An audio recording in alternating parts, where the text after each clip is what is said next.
মই বৰ্তমান উপস্থিত আছো মৰাণৰ সমীপৰ ২ নং সৰুপথাৰত আৰু এটি বিশেষ উদ্দেশ্যৰ ইয়াত আহি উপস্থিত হলোহি ক'ব লাগিব চেষ্টা কৰিলে চেষ্টাৰ অসাধ্য একো নাই যত্ন কৰিলে ৰত্ন পায় হয় সঁচাকৈ যত্ন কৰিলে ৰত্ন পায় আৰু এই কথাষাৰ আৰু ফলিয়ালে যত্ন কৰিছিলে আৰু অনামিকা ভৰালীয়ে আৰু অনামিকা ভৰালী যি কষ্ট সেই কষ্ট আজি সাৰ্থক হ'ল তেখেতে এই বছৰ যি MBBSৰ যি পৰীক্ষা ফলাফল ঘোষণা কৰিছে এই অনামিকা ভৰালীয়ে সুখ্যাতিৰে উত্তীৰ্ণ হৈ পিতা যোগেশ্বৰ ভৰালী আৰু মাতৃ সবিতা ভৰালীলৈ সুখৰ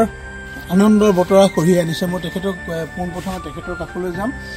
মই অনামিকা কাষলৈ আহিছোঁ তোমাক প্ৰথম খবৰ পৰিয়ালৰ হৈ শুভেচ্ছা জনাইছোঁ কি ক'বা কেনেধৰণে পঢ়িছিলা আৰু প্ৰথমতে কোন মাধ্যমত পঢ়িছিলা সেই কথাটো অকণমান ক'বা মই অসমীয়া মাধ্যমতে প্ৰথম পঢ়িছিলোঁ মই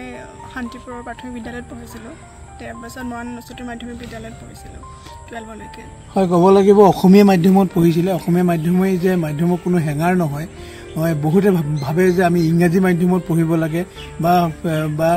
আমি বেচৰকাৰী বিদ্যালয়ত পঢ়িব লাগে চৰকাৰী বিদ্যালয়ত পঢ়ি আজি সাফল্য অৰ্জন কৰিছে তুমি এবছৰ কি ৰেংক পালা বা কেনেকুৱা ধৰণৰ তোমাৰ এবাৰ পৰীক্ষাৰ ৰিজাল্ট মই 139 ৰেংক পাইছোঁ অল আছামত কেনেধৰণে পঢ়িছিলে আৰু কষ্টখিনিৰ কথা আমি অলপ জানোৱেই মা দেউতাৰ পৰা অলপ পাতিমেই কোৱাচোন অলপমান কেনেধৰণে পঢ়িছিলা বা নীটৰ কোচিঙৰ পৰা আৰম্ভ কৰি এই 5 বছৰ দিন মই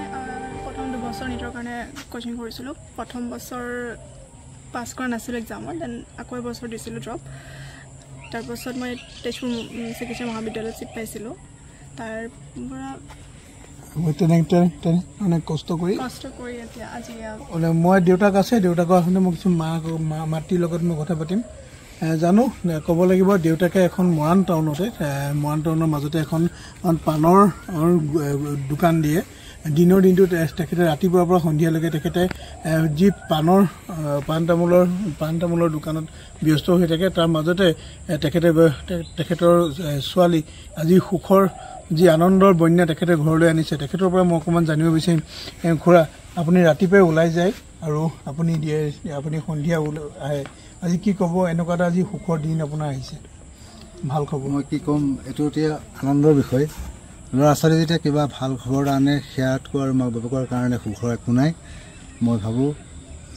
যদি ল'ৰা ছোৱালীয়ে ভাল কৰিব পাৰে নিশ্চয় মাক বাপেকৰ আনন্দ আহিবই সেইখিনি দুখ কষ্টৰ মাজলৈ নাযায় আজি অতি আনন্দ মানে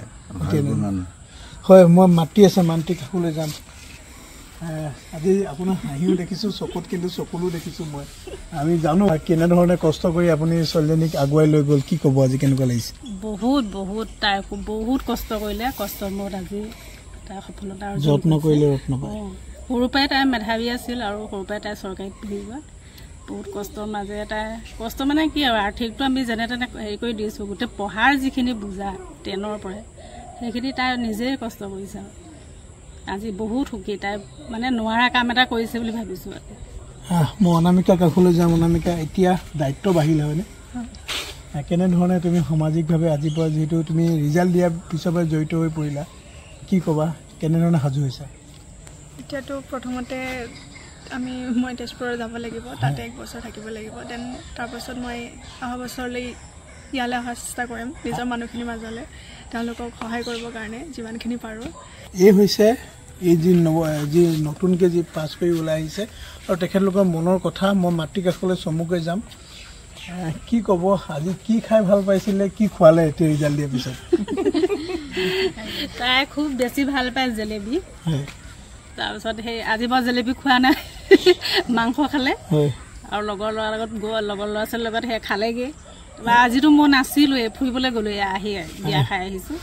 এতিয়া মানে এতিয়া ছোৱালী ডাক্তৰ এতিয়া বেজি ল'বলৈ মানৱ সেৱা কৰিবলৈ আগবঢ়াই দিছোঁ ভৱিষ্যতো ভাল হওক চবৰে ভাল কৰক অপকাৰ কৰিব নালাগে উপকাৰ কৰক সেইটোৱে তাইক শক্তি দিয়ক ধন্যবাদ জ্ঞাপন কৰিছোঁ আৰু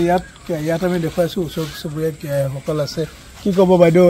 একদম আপুনি ঘৰৰ কাষতে পাইছে কেনেকুৱা লাগিছে হয় মোৰ ঘৰ ওচৰতে ওচৰৰ ছোৱালী হিচাপে তাই সৰুৰ পৰা যেতিয়া দেখিছোঁ ডাঙৰ হৈছে আমাৰ ওচৰতে মাক দেউতাকৰ আজিৰ দিনটোত ক'বলৈ গ'লে মাক দেউতাকৰ সফল প্ৰাপ্তি মানে তাই যিমানখিনি কষ্ট কৰিলে সৰুৰ পৰা তাইৰ লক্ষণে আছিলে এইবিলাক এইটো হোৱাৰ মানে তাইক আমি কৈ থাকোঁ মাজে মাজে তাই বহুত স্পষ্টবাজি ষ্টিক এনেকুৱা মানে ধন্যবাদ জ্ঞাপন কৰিছোঁ বাইদেউ মই যিহেতু ক'ব লাগিব যে এই হৈছে অনামিকাৰ সাফল্য কথা আৰু এনেধৰণে যত্ন কৰিলে ৰত্ন পায় আৰু এনেধৰণে অশেষ কষ্টৰ পিছত তেখেতে আজি সুখৰ হাঁহি নিজৰ লগতে নিজৰ পৰিয়ালটিলৈ লৈ আনিবলৈ সক্ষম হৈছে